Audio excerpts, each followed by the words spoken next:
Hello dear friends, welcome to MK Legal Shiksha, the way of learning. Dear students, we are talking about Specific Relief Act 1963.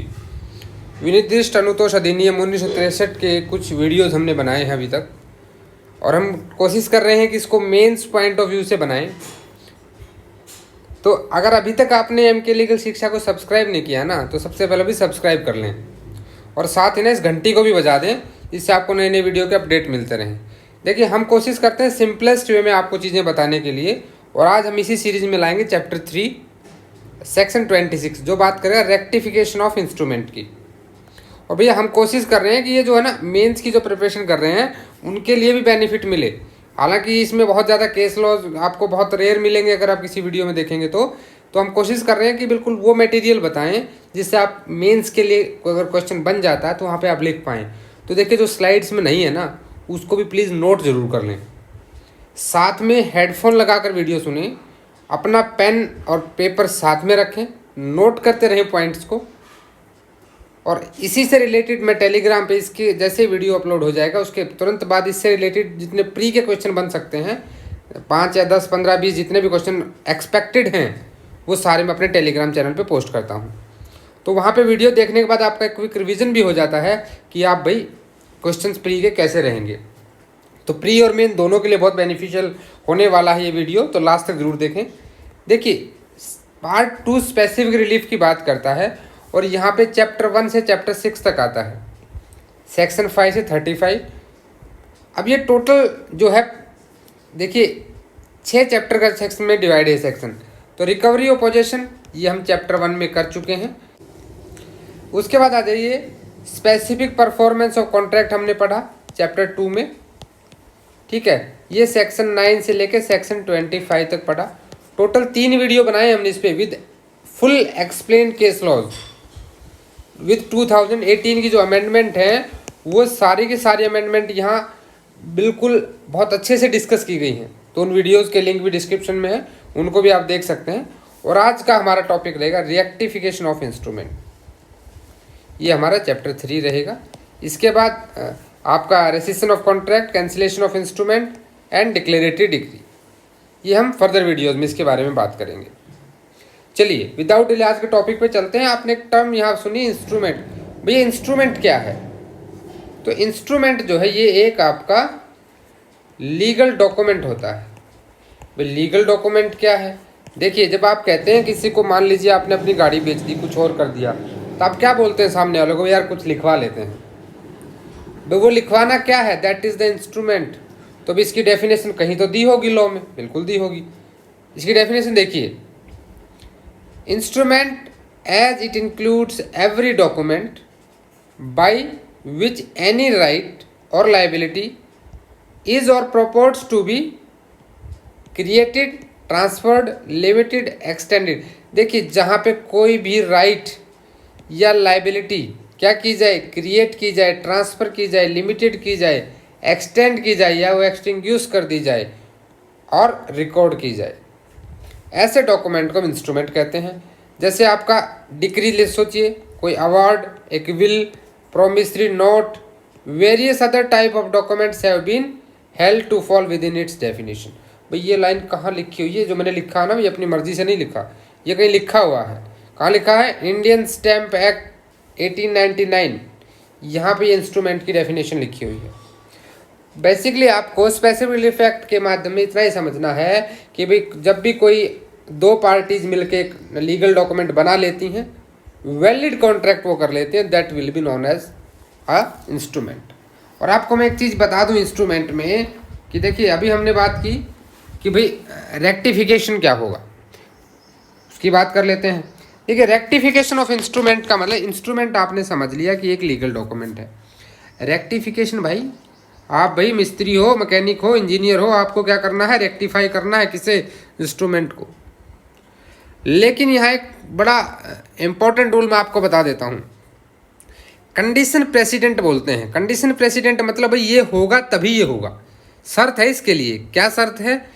कि भी जब भी कोई बंदा claim करता है कि मुझे रेक्टिफिकेशन कराना है इंस्ट्रूमेंट में, ठीक है, बाकी जाते बाद में देखें, सबसे पहले ये बात देखी जाएगी कि भाई वहाँ पे एक वैलिड और कंप्लीट कॉन्ट्रैक्ट होना चाहिए भाई, ठीक है, वैलिड कॉन्ट्रैक्ट होगा तभी हम उसमें रेक्टिफिकेशन करेंगे। देखिए जो कॉन्सेप्ट है रेक्टिफिकेशन का of instrument, it arise when the terms of instrument fail to establish the exact intention behind the instrument. भाई कब आता है ये तो हमने पहली कंडीशन तो मैंने आपको बता दी। दूसरी देखिए इंपॉर्टेंट चीज़ क्या आ जाती है कि क्यों रेक्टिफिकेशन करना पड़ा हमें। देखिए इसलिए करना पड़ा भाई कि जो एक्चुअल इंटेंशन थी पार्टीज़ की वो किसी भी रीज़न से हो सकता है, किसी दोनों की मिस्टेक से, फ्रॉड से, वो एक्चुअल इंटेंशन ही नहीं आ रही है भाई। जो काम हम चाहते थे दोनों पार्टीज़ वही नहीं हो रहा है, तो भाई क्या करना पड़ेगा, रेक्टिफाई करना पड़ेगा। भाई लीगल डॉक्यूमेंट है तो खुद से नहीं कर सकते, अपनी मर्जी से थोड़ी छेड़छाड़ कर लोगे आप। तो क्या करना पड़ेगा रेक्टिफिकेशन ऑफ इंस्ट्रूमेंट के लिए, you have to go to the court and ask the court to rectify that. तो देखिए भाई कोई भी अगर डीड है जिसको आपने रेक्टिफाई करा लिया, किससे, कोर्ट से, भाई कोर्ट से रेक्टिफाई तो करा लिया आपने, अब उसका इफेक्ट क्या पड़ेगा। देखिए यहाँ पे आपने कराया रेक्टिफिकेशन, अब बात करेंगे उसके इफेक्ट क्या पड़ेगा। देखिए जब भी कोई डीड यानी कि कोई भी इंस्ट्रूमेंट रेक्टिफाई कर देता है कोर्ट, रेक्टिफाई मतलब क्या है, जो उसके अंदर भी फ्लॉज थे, जो उसके अंदर एरर थे, उनको रिमूव कर दिया कोर्ट ने। आपकी जो इंटेंशन थी दोबारा से उसको बना दिया कि भाई ठीक है तुम्हारी इंटेंशन क्लियर हो गई यहाँ पे, as to confirm the true intention of the executing parties at the moment of execution. भाई उस टाइम पे जब एग्जीक्यूट करें बताओ तुम्हारी एग्जैक्ट इंटेंशन क्या है, वही कोर्ट ने उसके अंदर आपकी एग्जैक्ट इंटेंशन लिख दी। और जो लिख दी कोर्ट ने, that must be taken as if it had been originally drawn. भाई इस टर्म्स को ऐसे माना जाएगा जब आपने ओरिजिनली जब बनाया था ना भाई आपका कॉन्ट्रैक्ट, तब अगर आपने ये टर्म्स बनाई होती ऐसा ही समझा जाएगा from the date of the execution, date of execution से। तो रेक्टिफिकेशन ऑफ इंस्ट्रूमेंट आपके समझ में आ गया। अब भाई रेक्टिफिकेशन ऑफ इंस्ट्रूमेंट हम बोले तो जा रहे हैं, ये दिया कहाँ गया है। देखिए अभी चैप्टर 3 जो है आपका रेक्टिफिकेशन इंस्ट्रूमेंट की बात करता है, किसका चैप्टर 3 भाई, ऑब्वियसली एसआरए का। एसआरए तो पढ़ रहे हैं हम लोग, स्पेसिफिक रिलीफ एक्ट, उसका चैप्टर 3। और चैप्टर 3 किससे बनता है, सेक्शन 26 से, कि when instrument may be rectified. तो भी कंडीशन तो बतानी पड़ेगी ना। यहाँ पे जो हमने बात की वो तो बात कर ली हमने कि भाई एक जो बेसिक प्रिंसिपल्स होते हैं उसकी। अभी कानूनी तौर पे बेर एक्ट पढ़ते हैं क्या कहता है, अपना बेर एक्ट खोल लीजिएगा साथ में। देखिए 26 का सब सेक्शन 1 क्या कहता है कि व्हेन थ्रू, अब यहाँ पे आप ये ध्यान दीजिएगा क्या लिखा है, फ्रॉड और mutual mistake of the parties. किसका भाई, पार्टीज का। इसको मैं डबल कर रहा हूँ, देखिए म्यूचुअल मिस्टेक है, किसकी है, पार्टीज की है।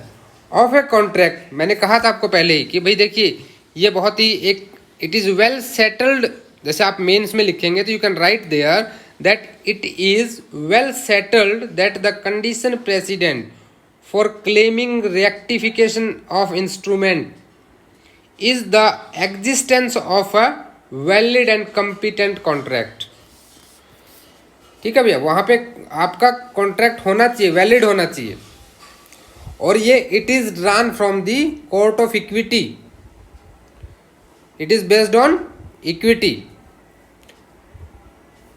उसके बाद आ जाइए, ये क्या कह रहा है कि भाई या तो कॉन्ट्रैक्ट या कोई दूसरा इंस्ट्रूमेंट इन द राइटिंग। तो पहली कंडीशन देखिए यहाँ भी समझिए, ये आपकी भाई थ्रू दी फ्रॉड होना चाहिए और म्यूचुअल मिस्टेक होनी चाहिए। ये आपका पहला हो गया, ये आपका दूसरा हो गया। तीसरे बात क्या आगे कि ये राइटिंग में होना चाहिए भाई। यहाँ एक ब्रैकेट देखिए, ब्रैकेट क्या कह रही है इस पर ध्यान दीजिए, not being the articles of association of a company to which companies act applies. भाई ये कह रहा है जिस किसी इंस्ट्रूमेंट के ऊपर कंपनी एक्ट 1956 लगेगा वहाँ एसआरए का जो आपका चैप्टर 3 है वो नहीं लगेगा, रेक्टिफिकेशन वहाँ नहीं होगा। ठीक है, तो आप समझिए जहाँ पे फ्रॉड और म्यूचुअल मिस्टेक की वजह से राइटिंग में कोई इंस्ट्रूमेंट था उसमें फ्रॉड था, म्यूचुअल मिस्टेक थी और वो क्या नहीं कर रहा था, does not express their real intention, उनकी रियल इंटेंशन को एक्सप्रेस नहीं कर रहा था। तो क्या करें भाई, नहीं कर रहा तो वहाँ पे हम क्या करेंगे, ईदर पार्टी यानी कि कोई भी party, who may apply for rectification of instrument, either party और हिज रिप्रेजेंटेटिव। ये बात क्या बता रहा है आपको कि कौन अप्लाई कर सकता है? इन इंटरेस्ट में institute to a suit to have the instrument rectified. जिसका इंटरेस्ट है भाई वहाँ पे रिप्रेजेंटेटिव का या उस पार्टी का जो कराना चाहता है, तो बर्डन ऑफ प्रूफ भी किस पे जाएगा भाई? जो कराना चाहता है उसी के ऊपर तो जाएगा। भाई आपको चाहिए ना रेक्टिफिकेशन, तो आप ही के ऊपर बर्डन ऑफ प्रूफ है कि बताइए वहाँ पे फ्रॉड और म्यूचुअल मिस्टेक ऑफ पार्टीज है कि नहीं है। अच्छा, ये फ्रॉड हम पढ़ते कहाँ हैं? हम तब से फ्रॉड किए जा रहे हैं। ये फ्रॉड हमने कहाँ पढ़ा है? आपको याद होगा हमने इंडियन कॉन्ट्रैक्ट एक्ट पढ़ा था, उसमें एक सेक्शन 17 आता है। तो द फ्रॉड की डेफिनेशन है that will be govern by section 17। और म्यूचुअल मिस्टेक कहाँ पढ़ते हैं आप? उसी में आप सेक्शन 20 से लेकर के 20 से 23 of the Indian Contract act mistake की बात करता है अलग अलग ग्राउंड पे। तो भैया जो ये फ्रॉड और म्यूचुअल मिस्टेक है ये किससे गवर्न होंगे? इंडियन कॉन्ट्रैक्ट एक्ट से गवर्न होंगे। ठीक है, इंडियन कॉन्ट्रैक्ट एक्ट कब आया था? 1872 में आया था। तो आपने पढ़ा था ना कॉरोजन, फ्रॉड, मिस्टेक, तो ये सब चीज़ें हम वहीं पढ़ते हैं। तो इधर पार्ट कौन कर सकता है? कोई भी पार्टी कर सकता है। हमने बात कर ली तो इंस्ट्रूमेंट रेक्टिफाई कर दिया जाएगा। दूसरा क्या है अभी, जिसने अप्लाई कर दिया उसको क्या बोलेंगे? फिर हम बोलेंगे प्लेंटिफ।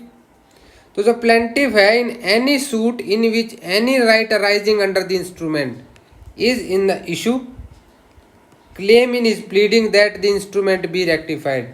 तो प्लेंटिफ क्या कर सकता है अपने मुकदमे में जहां उसका अधिकार बन रहा है इंस्ट्रूमेंट के अंदर, तो कह सकता है, क्लेम कर सकता है अपने प्लेंट में कि मालिक इसको थोड़ा सा आप रेक्टिफाई कर दीजिए, बहुत गड़बड़ हो गया है। अच्छा भाई गड़बड़ होगा तो कर देंगे, कोई बात नहीं है। आप साबित कर दो कि वहाँ पे फ्रॉड और म्यूचुअल मिस्टेक हुआ है। अगर जी फ्रॉड मैं कैसे बताऊँ भाई? इंडियन कॉन्ट्रैक्ट एक्ट देखो, फ्रॉड वहाँ बताया गया कैसे होगा, मिस्टेक भी वहीं बताई गई है। तो बर्डन ऑफ प्रूफ रहेगा इस प्लेंटिफ के ऊपर। फिर आ जाता है कि जो डिफेंडेंट है, जो अपोजिशन में है, in any such suit as is referred in clause B, जो क्लोज बी में बताया गया है, may in addition to any other defence open to him ask for rectification of the instrument. भाई डिफेंडेंट भाई साहब क्या है, अपने रिटर्न स्टेटमेंट में अपने हिसाब से अपने अधिकार के लिए वो भी कह सकते हैं भाई, या तो वो उसके साथ भी या इन एडिशन भी, कि मेरे लिए ये चीज़ें आप चेंज कर दो। तो इसमें आपने देखा कि कैसे होगा। अभी आ जाइए आप सब सेक्शन 2 ऑफ सेक्शन 26। ये क्या कह रहा है? ये कह रहा है कि in any suit in which a contract और other instrument is sought to be rectified. भाई बोला गया किसी मुकदमे में कि ये कॉन्ट्रैक्ट या कोई इंस्ट्रूमेंट, इसको आप रेक्टिफाई कर दो अंडर सब सेक्शन 1। तो कोर्ट ने वहां पे क्या की पाया? Court finds that instrument through the, हमने बात की थी फ्रॉड, जो कहाँ पे बात करते हैं? Section 17 of Indian Contract Act, और mistakes section 20 does not express the real intention of parties. भाई इन चीज़ों की वजह से, फ्रॉड और मिस्टेक की वजह से पार्टीज की रियल इंटेंशन नहीं एक्सप्रेस कर पा रहा है। तो कोर्ट क्या करेगा? कोर्ट में in its description direct the rectification of the instrument. तो कोर्ट बोलेगा कि ठीक है इसको रेक्टिफाई करो so that it can express that intention so far as this can be done without prejudice the rights acquired by third person. भैया वो तो करेगा, लेकिन यह एक बड़ी इंपॉर्टेंट बात इसने कह दी यहाँ पे, इस पर आपको ध्यान देना चाहिए। ये कह रहा है कि अगर कोई थर्ड पर्सन है तो भैया थर्ड पर्सन के किसी भी अधिकार को, किसी भी राइट्स को इन्फ्रिंज नहीं करेगा। उसके मतलब without prejudice the rights acquired, अगर उस इंस्ट्रूमेंट से किसी थर्ड पार्टी को कोई अधिकार मिला, कोई राइट मिला है, तो उसको डिस्टर्ब किए बिना, in good faith for the value. समझ गए आप? रेक्टिफाई तो करा देंगे हम, लेकिन तीसरे जो थर्ड पर्सन है उसके अधिकारों की छेड़खानी नहीं होगी यहाँ पे। अब यही देखिए सब सेक्शन 3 क्या कहता है।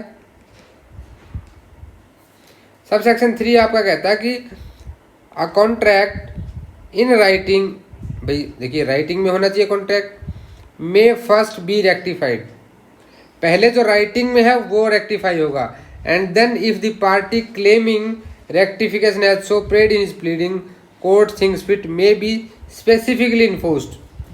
पहले जो राइटिंग में है उसको रेक्टिफाई करेंगे, और फिर पार्टी कुछ प्लीड करती है कि जनाब ये चीज़ भी जोड़ दो, इससे हमारी इंटेंशन क्लियर हो जाएगी, तो कोर्ट को अगर उचित लगता है तो उसको भी स्पेसिफिकली इन्फोर्स कर दिया जाएगा।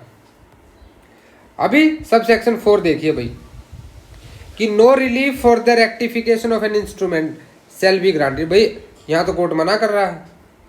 क्या कह रहा कोर्ट यहाँ पे कि भाई नहीं देंगे तुमको, ठीक है, क्या नहीं देंगे, आपको रिलीफ नहीं देंगे रेक्टिफिकेशन का, ग्रांट नहीं करेंगे to any party under this section. कब तक नहीं देंगे? Unless it has been specifically claimed. भाई जब तक आपने स्पेशली क्लेम नहीं किया, you have to claim that in your plaint. लेकिन साथ ही देखो दोस्तों यहाँ क्या किया गया, यहाँ एक प्रोवाइजो भी दे दिया गया, एक प्रोवाइजो दिया गया यहाँ पे। प्रोवाइजो का आप ध्यान से देखिएगा, that where a party has not claimed any such relief in his pleading. अब मान लीजिए पार्टी ने कोई क्लेम अपनी प्लीडिंग में नहीं किया है, तो court shall at any stage of the proceeding allow him to amend the pleading on such terms as may be just for including such claim. तो किसी भी टाइम पे, जब भाई आपने पढ़ा था ना amendment of pleading civil procedure code की, जब हमने बात की थी, सीपीसी में पढ़ते हो ना आप, बिल्कुल अमेंडमेंट ऑफ प्लीडिंग आपने ऑर्डर 6 में ही पढ़ा, 7 में ही पढ़ा, प्लेंट में भी, रिटन स्टेटमेंट में पढ़ा। तो ऑर्डर 6 में आपने क्लियरली पढ़ा था कि भी अमेंडमेंट ऑफ प्लीडिंग हो सकती है with the permission of the court. तो कोर्ट यहाँ पे, मैं सीपीसी की बात कर रहा हूँ, कोर्ट आपको परमिट कर सकता है कि यस यू कैन अमेंड। भाई अभी मांग लो, अभी उस रिलीफ को तुम्हें टाइम देते हैं, मांग लो। लेकिन वहाँ पे कोर्ट का डिस्क्रिशन होगा, ये याद रखिएगा, डिस्क्रिशन ऑफ कोर्ट है, अपनी मर्जी से नहीं चलेगा, कोर्ट का डिस्क्रिशन है। ये पढ़ा हमने सब बेयर एक्ट की डेफिनेशन। अब देखिए इसको हम थोड़ा सा रिवाइज करते हैं अच्छे से। भाई तो हमने जो पढ़ा उसका जिस्ट क्या है, what are the essentials of rectification of an instrument. भाई देखो सबसे पहले क्या है, कॉन्ट्रैक्ट होना चाहिए, वो भी राइटिंग में, राइटिंग में होना चाहिए ना कॉन्ट्रैक्ट और इंस्ट्रूमेंट। और ये किसकी वजह से होना चाहिए, फ्रॉड और म्यूचुअल मिस्टेक ऑफ पार्टी की वजह से होना चाहिए, पहला इंग्रेडिएंट। दूसरा इंग्रेडिएंट अपने नोट्स में लिख लीजिएगा ये चीज़, does not express their real intention. भाई जो पुराना वाला इंस्ट्रूमेंट है वो आपका इंटेंशन ना शो कर रहा हो, रियल इंटेंशन को, ये सबसे इंपॉर्टेंट। फिर आपका आ जाता है कि with in 3 years from the discovery of fraud और म्यूचुअल मिस्टेक। अरे ये 3 years कहाँ से आ गया, ये तो हमने नहीं लिखा था, हमारे बेयर एक्ट ने तो नहीं लिखी ये चीज़, तो ये कहाँ से आ गई? बिल्कुल आ गई। आपको याद होगा हम बात करेंगे अभी लिमिटेशन पीरियड की। भाई लिमिटेशन पीरियड कौन करता है आपका, it is govern by limitation act. Limitation act तो करता है। तो इतने सारे 137 आर्टिकल है जिन्होंने दे रखा है लिमिटेशन पीरियड, तो ये 3 साल कहाँ दिया गया है? देखिए किसी भी स्टैट्यूट में, या ना तो स्पेसिफिक रिलीफ एक्ट में, ना ही कॉन्ट्रैक्ट एक्ट में, और ना ही लिमिटेशन एक्ट में कोई लिमिटेशन पीरियड इसके लिए दिया गया है। मेरी बात को ध्यान से सुनिएगा, कहीं नहीं दिया गया है। तो आप बोलेंगे सर नहीं दिया गया तो 3 साल कहाँ से आ गया? डियर फ्रेंड्स, आपने जब पढ़ा था लिमिटेशन एक्ट, तो लिमिटेशन एक्ट में आपने क्या पढ़ा था कि जो उसमें एक आर्टिकल आता है, आर्टिकल 113। तो आर्टिकल 113 क्या कहता है आपको, आप ध्यान से पढ़िएगा इसको, अपने आर्टिकल जरूर देखिएगा इसको वहाँ जाके।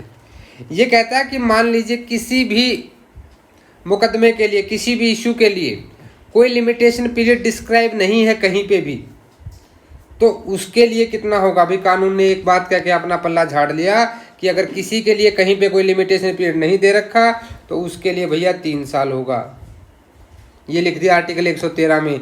It means section 26 of SRA is governed by article 113 of the limitation act. ये बात आपको याद रखनी है। और 113 कहता है, क्या कहता है 113? कि भाई जनाब ऐसा है, ये जो है ये आपका 3 साल हो जाएगा। कब से 3 साल होगा? ये जिस दिन आपको पता लगा कि फ्रॉड और म्यूचुअल मिस्टेक थी, जिस दिन से आपको पता लग गया और आप कोर्ट में अप्रोच कर सकते थे for grant of discretionary relief by way of rectification. यहाँ एक बड़ी अच्छी चीज़ लिखी है इसने दोस्तों, इसने लिखा डिस्क्रिशनरी रिलीफ। इट मीन्स ये कोर्ट का डिस्क्रिशनरी पावर है कि वो आपका रेक्टिफिकेशन ऑफ इंस्ट्रूमेंट का रिलीफ आपको दे या नहीं दे। ठीक है, अब एक केस लॉ से हम इसको और समझेंगे। 2 केस लॉ डिस्कस करेंगे हम, इनको आप नोट कर लीजिएगा। अलियार वर्सेस राजू 2016 का ही केस है। कोशिश कीजिए जब भी आप नोट्स बनाते हैं तो don't go through the books, वहाँ पे बहुत पुराने केसेस लिखे होते हैं। Dear students please write the current cases. जैसे एमपी के प्री में आपने देखा था जो केस लॉज पूछे गए थे वो रिसेंट के केस लॉज पूछे गए थे। So always try to be in connection with the current updates of the judgments, कि अभी जजमेंट्स क्या आ रही है उससे रिलेटेड। जब भी कोई टॉपिक पढ़ते हैं तो कोशिश कीजिए आप अपने खुद के केस लॉ बना सकते हैं। मतलब खुद के बनाने का ये नहीं कि अपनी मर्जी से कुछ भी नाम लिख दिया XYZ वर्सेज YZX, नहीं नहीं ऐसा नहीं करना। मतलब ये है कि सुप्रीम कोर्ट हाई कोर्ट के जो डिसीजंस आते हैं आप उनको पढ़िए, और अगर आपके टॉपिक से रिलेटेड आपको लगता है वो कोई डिसीजन आया है तो please note down that in your diary with the case law.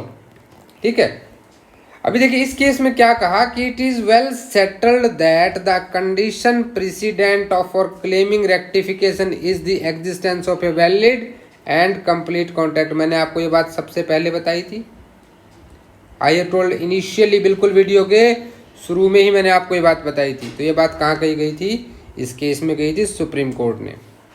And it is equally settled that there can be no rectification where there is no prior agreement with reference to which the rectification has to be done. Prior agreement का मतलब क्या है कि दोनों parties में कोई agreement ही नहीं था भाई, या जो एग्रीमेंट था वो वॉइड था। अब भाई जब एग्रीमेंट ही वॉइड था तो भैया वहाँ पे फिर हम कुछ नहीं कर सकते। पहले से अगर कोई एग्रीमेंट नहीं है तो रेक्टिफिकेशन नहीं हो सकती। हमारी जो ये कंडीशन है भैया, हमें तो ये कंडीशन पहले फुलफिल करनी है। तो ये बड़ा इम्पोर्टेंट केस लॉ, इसमें आपको क्लियर हो गया होगा। चलिए अगला देख लेते हैं। State of Karnataka and another's versus के मोहनदास। ये मोहनदास करमचंद गांधी जी वाले नहीं, नाम नहीं है, कोई और है। ठीक है, के Mohandas and etcetera 2007 supreme court 917। भाई ये केस क्यों इंपॉर्टेंट है? इस केस में ऐसा क्या हो गया था, यहाँ भी हम समझेंगे अभी। देखिए यहाँ पे ऑनरेबल कोर्ट ने क्या कहा। ऑनरेबल कोर्ट ने कहा कि while deciding upon whether the agreement suffers from any ambiguity and whether rectification is needed, the court क्या देखेगा? देखिए कोर्ट का है डिस्क्रिशन है। Court has to decide there is ambiguity और not by the way of fraud और mutual mistake. And वहाँ पे जो इंटेंशन भी नहीं है उनका, ट्रू इंटेंशन शो नहीं कर रहा है। और तो रेक्टिफिकेशन चाहिए कि नहीं चाहिए? जब ये करना है तो यहाँ पे कहागा कि when the description of the entire property has been given. भाई पूरी प्रॉपर्टी का डिस्क्रिप्शन यहाँ पे दे रखा था। And in the face of the matter, और भाई बिल्कुल फेस ऑफ द मैटर, आपके मैटर के बिल्कुल चेहरे पर ही, being beyond the ambiguity, ambiguity की तो बात ही नहीं थी, सब चीज़ें एक्सप्लेन थी वहाँ पे। तो भैया जो क्वेश्चन आया ना आपका रेक्टिफिकेशन का, आपने कहा कि सेक्शन 26 के हिसाब से जी मुझे रेक्टिफिकेशन ऑफ इंस्ट्रूमेंट दे दो, भैया वो तो भाई एम्बिग्यूटी नहीं है, आपकी ट्रू इंटेंशन भी आ रही है, तो वो क्या होगा? Would not arise. तो भैया वो नहीं देंगे हम आपको ऐसे। यानी कोर्ट को बहुत ही कॉशियसली इसको यूज करना है। और कोर्ट ने यहाँ बहुत क्लियर कर दी थी ये बात कि जो प्रोविजन ऑफ दिस सेक्शन है, section 26 of specific relief act would be attracted in limited cases. ऐसा नहीं है कि कोई भी पहुंच गया कि रेक्टिफाई कर दो, मेरा थोड़ा सा गड़बड़ होगी तब हमने लिखा नहीं, अब लिख लेते हैं। ना भाई ऐसा नहीं होगा। ये कोर्ट को डिसाइड करना होगा कि there is ambiguity through the fraud and mistake and there is a need of rectification because the true intention of the party is not coming out of this instrument, then only court will allow। इसीलिए ये line ना, जितने मेरे दोस्त mains का preparation करे वो इस लाइन को रट ले माय डियर फ्रेंड्स। ये जो लाइन है ना, the provisions of this section do not have a general application. भैया जी ये जो लाइन तो आपके लिए मोस्ट इंपॉर्टेंट हो जाती है, और इसी वजह से ये केस भी आपके लिए मोस्ट इंपॉर्टेंट हो जाता है। तो यहाँ पे तक आपने समझा rectification of the instrument section 26। Thanks for watching this video my dear friends. I hope आपको बिल्कुल अच्छे से क्लियर हो गए होंगे सारे points. I don't think so कि अभी कोई भी पॉइंट आपसे छूटा होगा यहाँ पे। मुझे कमेंट करके ज़रूर बताएं, और चैनल को सब्सक्राइब करना भाई बिल्कुल भी ना भूलें। अगर दोस्त वीडियो अच्छे लगते ही हैं तो भैया इसको थोड़ा सा शेयर कर दो, लाइक कर दो, मुझे मेल करके भी बता दो, और अपने दोस्तों के साथ तो भाई कम से कम शेयर करो ही। और साथ ही साथ ना इसके जो प्री के जो तैयारी कर रहे हैं please join our Telegram channel, link आपका नीचे डिस्क्रिप्शन में दे रखा है भैया। यहाँ आप क्वेश्चन पोल कर सकते हैं, वीडियो देखिए, उसके बाद इससे रिलेटेड क्वेश्चन कीजिए। There will be sparkles and it will, अच्छा लगता है ना, स्पार्कल्स आते हैं जब आप एक आंसर अच्छा देते हो। तो टेलीग्राम चैनल को जरूर ज्वाइन करें। तो मिलते हैं नेक्स्ट वीडियो में, तब तक के लिए जय हिंद।